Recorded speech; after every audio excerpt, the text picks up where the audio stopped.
우리가 새해를 맞이할 때마다 해가 바뀔 때마다 우리는 새해를 맞이했다 이제 이렇게 말하지요.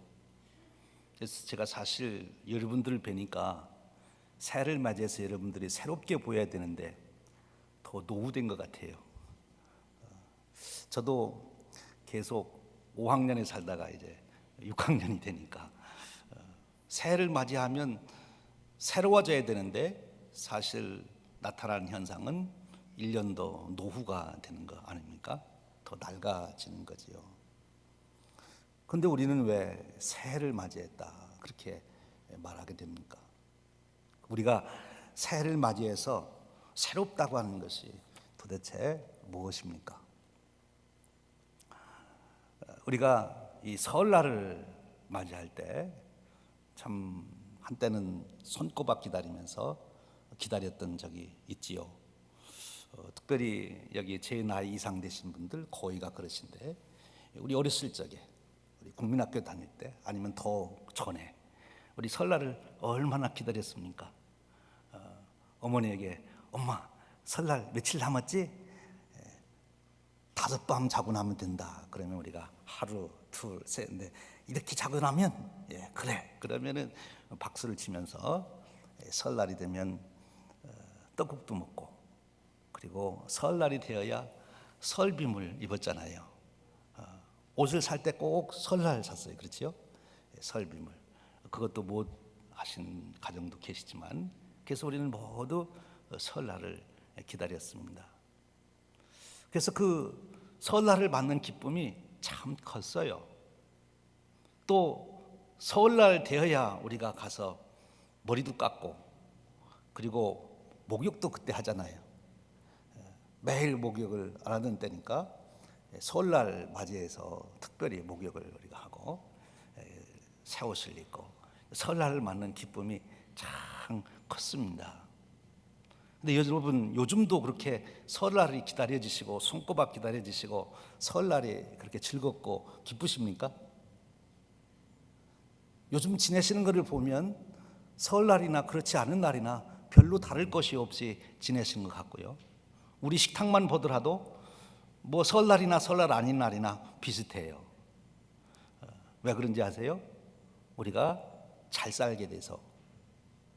사실 옛날에는 설날이나 되어야 참 모처럼 고깃국도 먹고 이랬는데, 요즘은 매일같이 고깃국을 먹으니까 부자가 돼가지고 이제 설날이 기다려지지 않는 거예요. 부자가 된 것이 문제입니다. 그런데 그렇게 옛날 기다리던 설날 같은 날이 매일같이 우리에게 주어지면 우리가 매일같이 설날처럼 좋아해야 될 거 아니에요. 그렇잖아요. 옛날에 설날을 맞이하면서 그 좋아했던 이유가 고깃국도 먹고 새 옷도 입고 목욕도 하고 머리도 깎고 그렇게 해서 새날을 맞이하게 되니까 우리가 좋아했다면, 요즘 우리는 매일같이 그런 일을 경험하니까 우리가 매일 설날 맞은 것처럼 좋아해야 될 텐데, 여러분 어떠십니까? 그렇습니까? 그 이유가 뭐지요? 그렇게 손꼽아 기다리던 설날이 매일같이 우리에게 이루어지고 있는데 왜 우리는 설날의 기쁨은 없는 것입니까? 무엇이 문제입니까? 바로 여기에 우리가 질문해야 될 것이 있어요. 도대체 인생의 기쁨, 인생의 가치는 어디에 있는 것인가? 우리가 물질적으로 풍요롭고 잘 살게 되고 새 옷을 입는 것, 그것은 진정으로 우리 인생의 기쁨과 자랑과 영광이 될 수가 없구나. 그것 때문에 인생의 살 의미를 느끼는 것이 되지 못하는구나. 정말 우리에게 매일같이 새로운 삶의 축복을 경험할 수 있는 것, 그것은 무엇이냐 하는 것입니다. 그것은 우리의 심령에 빛이 있어야 된다. 오늘 말씀이 그 답을 주시는 거예요. 이스라엘 백성들에게 지금 주시는 말씀입니다. 지금 이 말씀은 이스라엘 백성들이 그 당시 상황으로 돌아가면 포로 생활을 하던 그들에게 너희들이 해방이 돼서 조국으로 돌아간다. 그리고 노예로 살던 그 비참하게 살던 삶에서 벗어나서 자유를 얻게 된 것이다. 어찌 보면 설날을 맞는 것보다도 그들은 더 기대를 가지고 맞이하게 되는 거지요. 그런데 바로 그들에게 주시는 근원적인 말씀은 무엇인가 하면 빛이 너희에게 임했다. 너희들이 기뻐해야 할 일은 너희들에게 빛이 임했기 때문이다 하는 것입니다. 빛이 임했기 때문에 이스라엘 백성을 보고 기뻐하고 즐거워하라 하는 거예요. 환경 조건의 변화, 우리에게 잠시적으로 기쁨을 줄 수 있고 즐거움을 줄 수 있지만, 그러나 인생을 살아가는 근본적인 기쁨과 보람은 거기에 있는 것이 아니라는 거죠.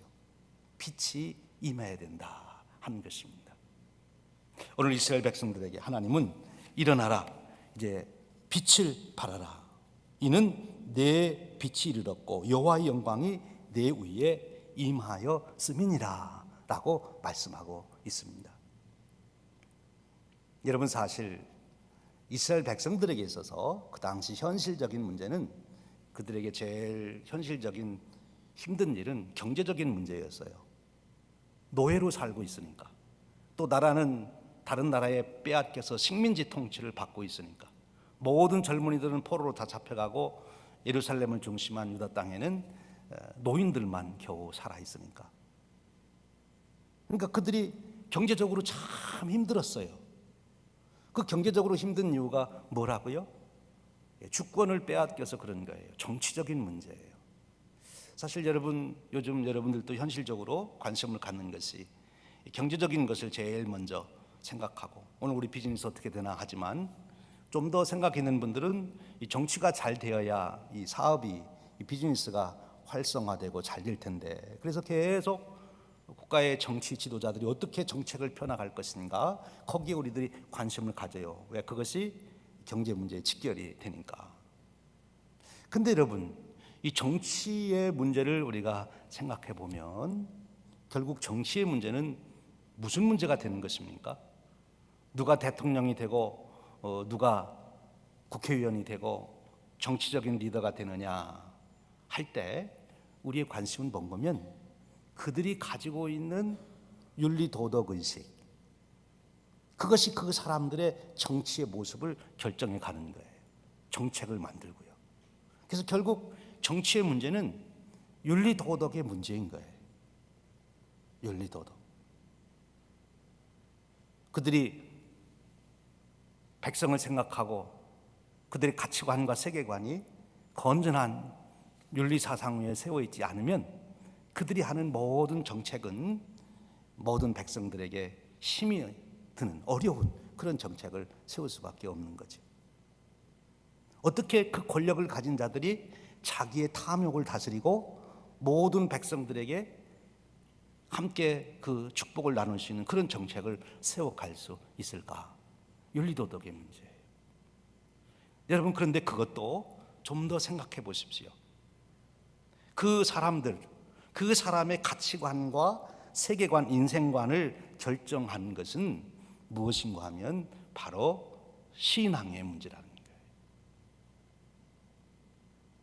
내가 누구냐? 내가 어디에서 왔다 어디로 가느냐? 이 세상의 창조주요 주관자가 누구냐? 저절로 이 세상은 되어가는 것이고 우리는 동물의 후손이다라고 생각하는 사람하고, 이 온 우주 만물 하나님이 창조하시고 그 주권으로 다스려 가시며 심판하실 하나님이 계시다는 믿음을 가진 사람, 그리고 나는 하나님께서 나를 구원하시고 부르신 하나님의 자녀라고 하는 자기 자화상을 가지고 있는 사람하고, 결국 그들의 사고방식, 행동 양식은 같을 수가 없는 거예요. 나는 거지라 생각하고 살아가는 사람하고 나는 왕자라 생각하고 사는 사람하고 그의 행동과 그의 추구하는 바가 같을 수가 있겠습니까? 다른 거죠. 그러니까 결국은 우리 인생의 가장 근본 문제는 내 존재의 문제, 행동은 내가 누구냐 하는 그 생각 속에서 자신도 모르게 드러나도록 되어 있는 거지. 내가 누구냐? 그것을 결정하는 게 뭐예요? 그것이 신앙인 것입니다. 하나님의 계심을 믿고 나는 그 하나님의 자녀요 백성이라고 하는 것을 믿는 그 믿음을 가질 때, 내가 하나님의 백성이요 자녀라는 그 자화상, 자기 정체성을 가지고 있을 때 비로소 그는 매사에서 하나님의 자손답게 살려고 노력하고 하나님의 백성처럼 살려고 노력하는 거예요. 때로는 잘못된 길로 가고 타락의 길로 가다가도 원래 가야 할 길을 알기 때문에 다시 돌아올 수 있는 거지. 근데 원래 가야 할 길이 어느 길인지 모르는 사람은 다른 길로 빠졌어도 돌아올 수가 없어요. 어디로 가야 될지를 모르기 때문에. 하나님은 이스라엘 백성들에게 지금 말씀해 주시는 것입니다. 너희들의 근본 문제는 당장 현실적으로는 먹을 것이 없어서 입을 것이 없어서 걱정이겠고, 그런 것들을 잘 공급할 수 있는 사회 시스템을 갖도록 주권 국가로서 정치가 잘 되는 나라를 세우는 것이 문제인 것 같지만, 더 깊숙이는 왜 너희가 다 나라가 망하고 포로로 잡혀갔느냐? 결국 위정자들이 타락해서 그런 것이 아니냐? 윤리 도덕이 떨어지니까 그 나라가 망한 거예요. 그럼 그들의 윤리 도덕이 떨어진 이유가 어디에 있어요? 하나님을 떠났기 때문에 그런 거예요. 믿음의 문제다 하는 것입니다. 여러분, 우리가 이제 새해를 맞이하면서도 우리가 다시 우리를 정리정돈하는, 내 삶을 다시 튜닝하는 시간을 가져야 돼요. 내가 어느 길을 갈 것인가, 어떻게 살아야 될 것인가, 무엇에 여러분들은 기준을 맞춰서 튜닝하겠어요? 우리가 좋은 악기를 가지고도 연주를 잘 하려면 절대 음감에다가 우리가 튜닝을 잘해야 그 악기를 가지고 연주를 할 수가 있어요. 여러분들은 여러분의 인생을 새로 맞이한 2019년도를 여러분들이 살아가시는데 도대체 어느 기준에 맞춰서, 어느 길을 따라서 여러분들은 살아가시려고 그러십니까? 오늘 이사야서에서 우리에게 그 정답을 가르쳐 주시는 거예요. 바로 하나님께로 돌아와라. 아니, 하나님께로 돌아오라는 말씀보다 더 강력한 말씀으로 하나님이 내게 임하셨다. 그러니 그 하나님을 내가 이제는 아멘으로 받아들여라. 하나님을 영접하라고 말씀하고 있는 것입니다. 하나님을 구경하고만 있지 말고 하나님을 내 주인으로 모시라고 말씀하시고 있는 거예요. 그것이 신앙이에요. 그것이 우리 인생의 본분이라고 말씀하시는 거죠. 오늘 하나님께서 우리에게 오셔서 통치하시는 그 역사, 하나님이 우리에게 임하시는 역사를 다른 말로 표현해서 빛이 내게 임했다, 그렇게 말씀하십니다. 하나님이 임하시는 것은 빛이 임하는 것과 같다 하는 거죠.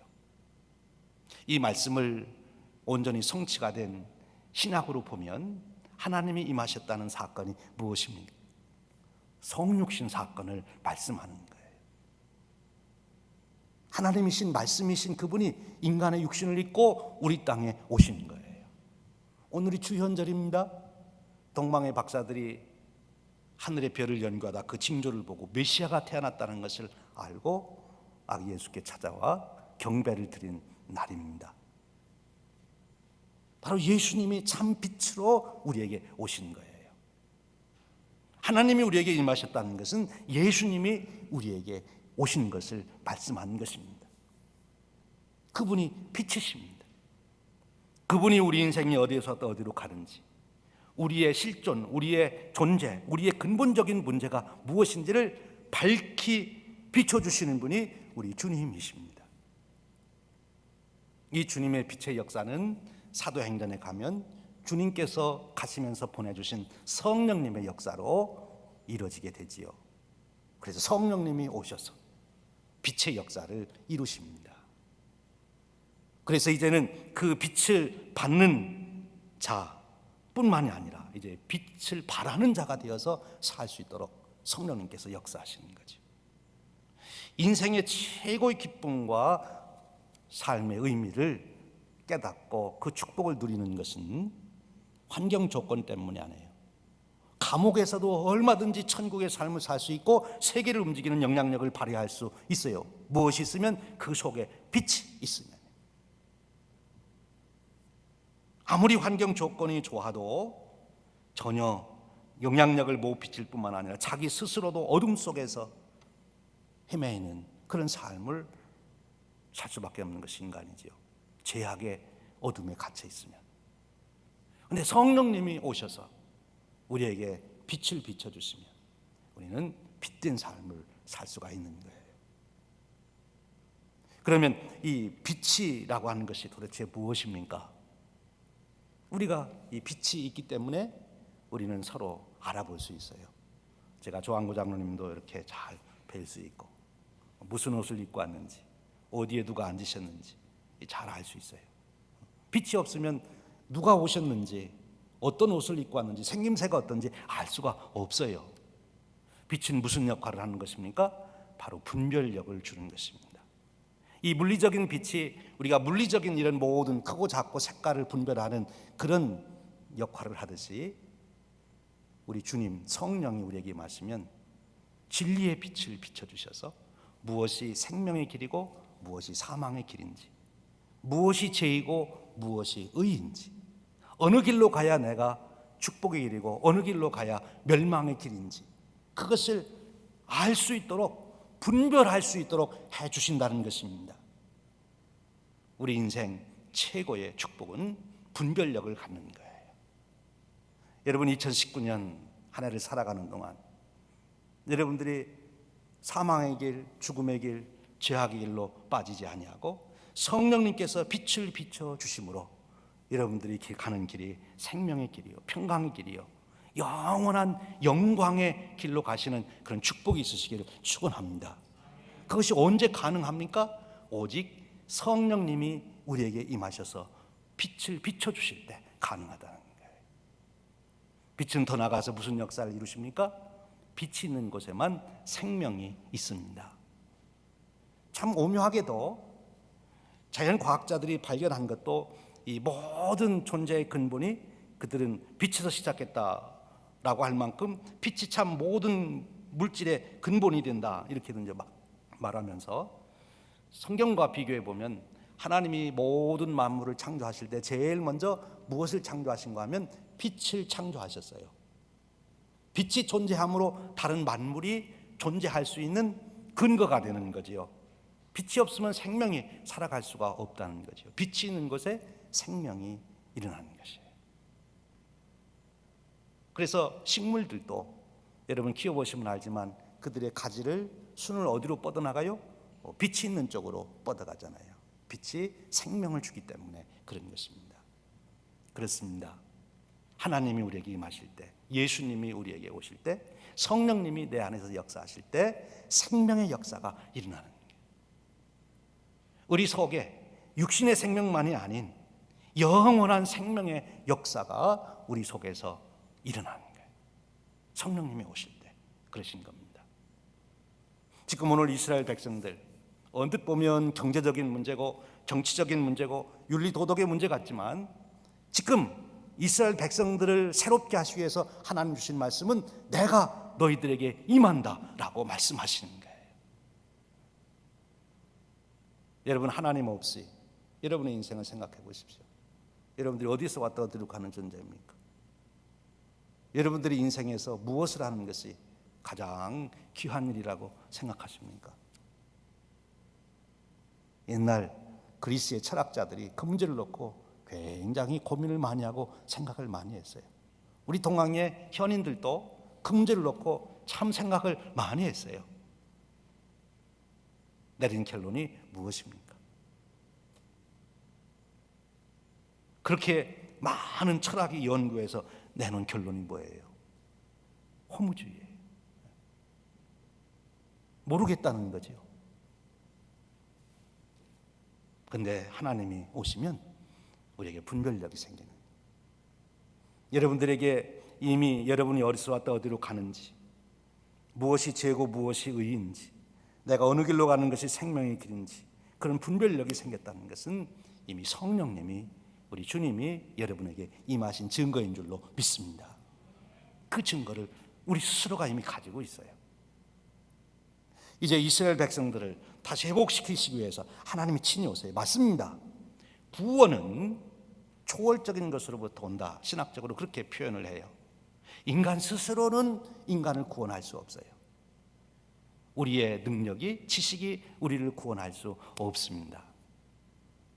요즘에 세상의 사람들은 자연 과학 기술이 우리 인류를 구원할 수 있다고, 식량 문제도 해결할 수 있다, 환경이 오염되는 것도 해결할 수 있다고 하지만, 새로운 과학 기술이 발전될 때마다 한편으로는 뭔가 우리가 편리해지고 우리가 뭔가 도움이 되는 것을 얻는 것 같지만, 그 뒷면에는 엄청난 재앙이 함께하고 있음을 우리는 너무나 잘 알아요. 그 대표적인 예가 원자력의 개발, 원자의 그 원리를 과학자들이 발견했을 때, 이 에너지만 가지면 우리 이제 지구에서 에너지 때문에 걱정할 일은 없다. 이 원자력 발전소 하나만 만들어 놓으면 그 뭐 강이 없어도 상관없고, 이제 석탄 다 떨어져도 상관없고, 이 에너지만 가지면 우리는 더 이상 에너지 걱정 없다 그랬는데요. 그 뒤에 따라온 것은 무엇입니까? 이제 원자폭탄이 따라왔어요. 원자폭탄. 얼마나 무서운 재앙입니까? 그 소련에서는 체르노빌 원자력 발전소가 붕괴돼서 지금도 엄청난 재앙이 계속되고 있어요. 독일, 영국에까지도 곡식까지 전부 다시 다 버려야 되는, 그렇게 오염되는 자연 과학 기술이 오늘 우리를 구원할 수가 없어요. 오늘 우리는 착각 속에 살아갈 때가 참 많습니다. 근데 우리가 다시 오늘 말씀으로 돌아와야 돼요. 인간의 철학이나 이데올로기가 우리를 구원할 수 없어요. 인류 역사 이래 우리 인간의 정신, 이론, 이데올로기를 가지고 새 세상을 만들려고 했던 사람들이 누굽니까? 공산주의 혁명을 일으킨 자들 아닙니까? 정말 대대적인 혁명이었죠. 엄청나게 많은 사람의 생명을 빼앗으면서 일으킨 혁명이었어요.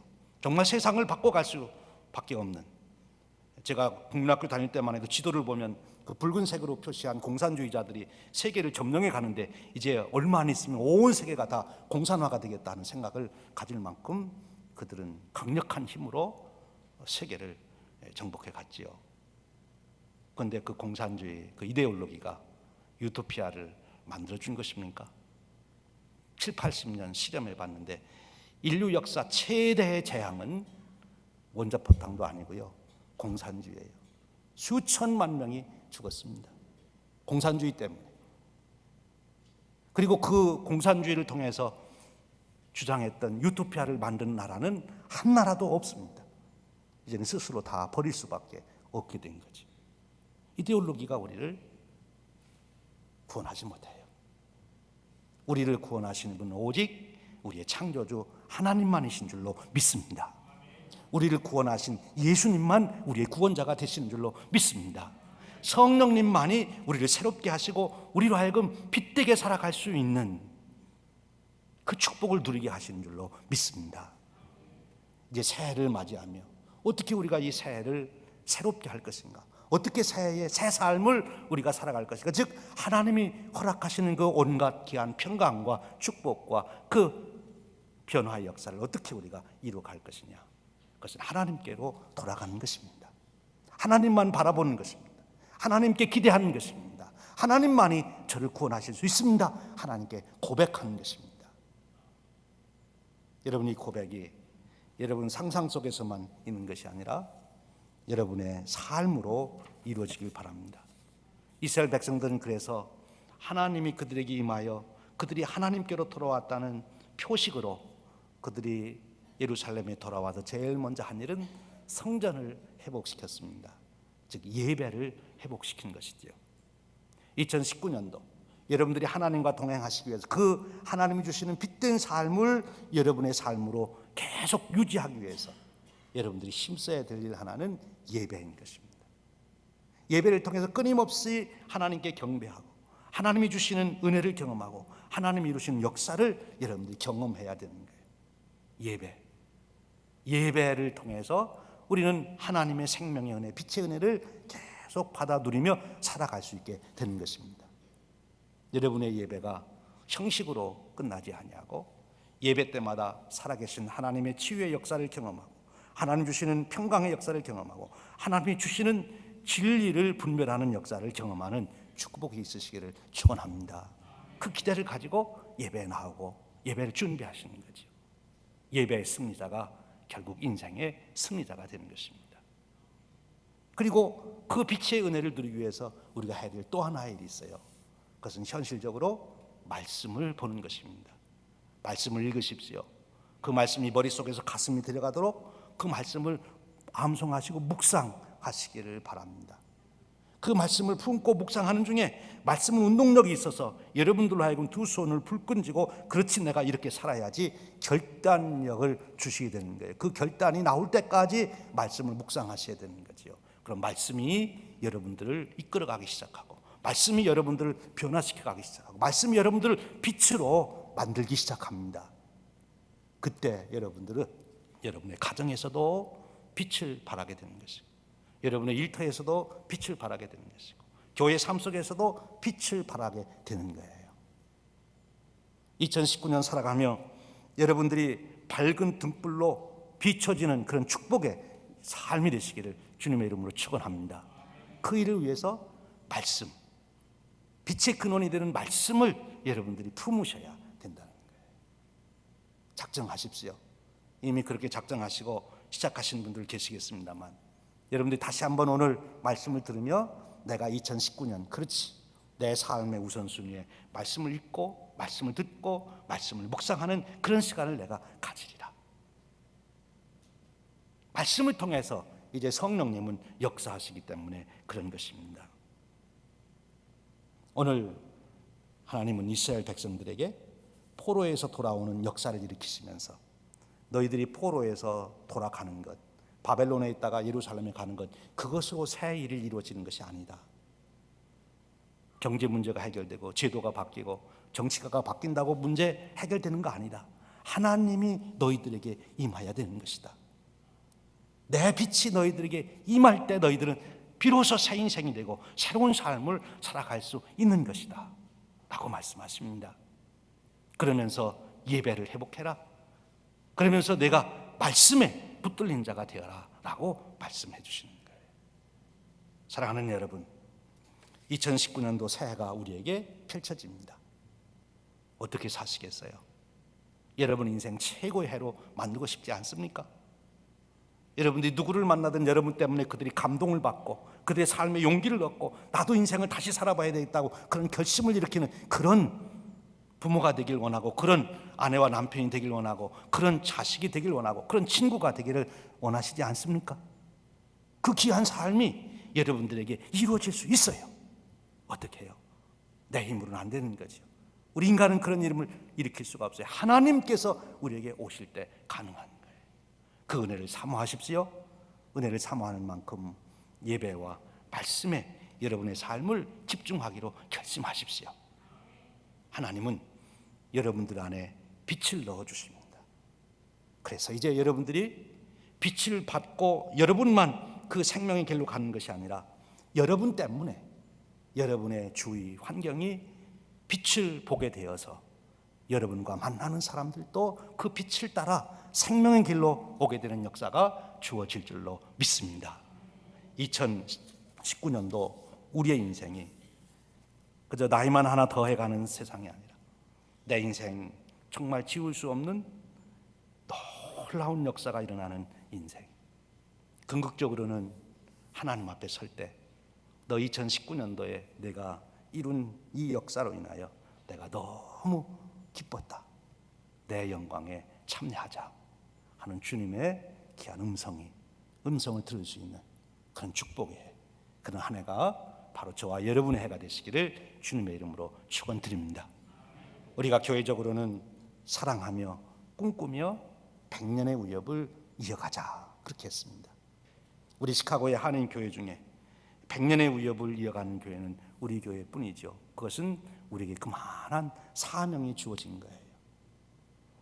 100년을 이어가는 우리 교회, 하나님의 위협을 이어가는 그런 교회에 여러분들이 지체가 되셔서 사랑하고 꿈꾸면서 그 역사를 이루어가시는 축복이 있으시기를 축원드립니다.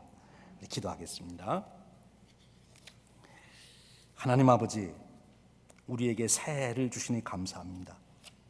우리가 살아갈 새해를 주실 뿐만 아니라 그 새해를 가장 존귀한 삶으로 채울 수 있는 은혜를 주시니 감사합니다. 하나님 오셔서 친히 그 일을 이루신다고 선언하시며 내가 네게 임하니 네가 이제는 일어나 빛을 발하라고 말씀하십니다. 저희들 아버지 하나님 앞에 엎드립니다. 매 주일 예배 때마다, 수요 예배 때마다, 금요 예배 때마다, 새벽 예배 때마다 우리가 주님의 이름으로 모여 예배 드릴 때마다 하나님 우리의 예배를 받으시며 우리에게 능력을 부어주시고 권세를 부어주시옵소서. 그리하여 우리가 생명의 길로 가는 기쁨을 누릴 뿐만 아니라 빛을 발하는 삶이 되어서 우리 가족에게도 친구에게도 이웃에게도 생명의 길로 안내하는 존귀한 삶이 되도록 축복하여 주시기를 원합니다. 2019년 우리의 삶이 하늘의 별처럼 빛나는 삶이 되도록 저희들을 일깨워 주시고 권고하시고 위로하여 주시옵소서. 하나님 아버지, 새해를 주셨으니 감사합니다. 이제 주시는 말씀 붙들고 우리가 승리하기를 원하오니 성령님, 저희들에게 기름 부어 주시옵소서. 구원의 기쁨과 능력과 권세를 가지고 나아가도록 끊임없이 격려하여 주시옵소서. 우리 주님 예수 그리스도의 이름으로 기도하옵나이다. 아멘.